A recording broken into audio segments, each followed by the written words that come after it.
Banglabandha Dhaka Asian highway দখল করে চলছে পাথরবাড়ির ব্যবসা। পঞ্চগড় জেলার সদর উপজেলার জগদল বাজার থেকে বাংলাবান্ধা স্থলবন্দর পর্যন্ত বিভিন্ন এলাকায় এশিয়ান হাইওয়ের দুই পাশে পাথরবাড়ি স্তূপ করে রাখা হয়েছে।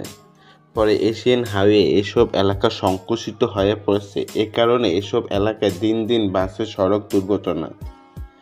জগদল বাজার থেকে বজনপুর পর্যন্ত প্রায় 15 কিলোমিটার রাস্তাকে দুর্ঘটনাপ্রবণ হিসাবে চিহ্নিত করা হয়েছে। তারপরেও প্রশাসনের চোখের সামনে দখল হয়ে আছে এশিয়ান হাইওয়ে। এশিয়ান হাইওয়ে নামে পরিচিত এই সড়কে প্রতিদিন প্রায় 10,000 মোটরযান চলাচল করে।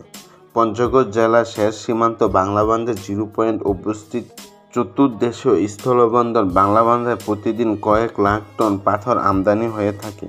এছাড়াও এই এলাকার সমতল ভূমি কেটে বিভিন্ন নদী থেকে পাথর বাড়ি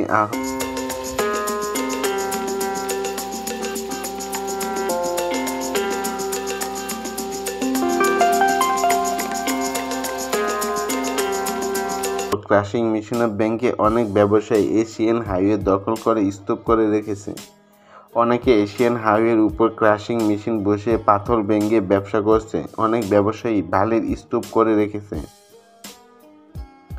ফলে জগদল বাজার, আমরখানা, 10 মাইল, তেঁতুলিয়া, বজনপুর, বুড়াবুড়ি, রণচণ্ডী, বাবুয়ানীজোট, সর্দারপাড়া এলাকায় হাইওয়ে সংকুচিত হয়ে পড়ছে। এসব এলাকায় চলাচলে ঝুঁকিপূর্ণ হয়ে উঠেছে। প্রায়ই সড়ক দুর্ঘটনায় মানুষ মারা যাচ্ছে, কিন্তু প্রশাসন রহস্যজনকভাবে নীরব।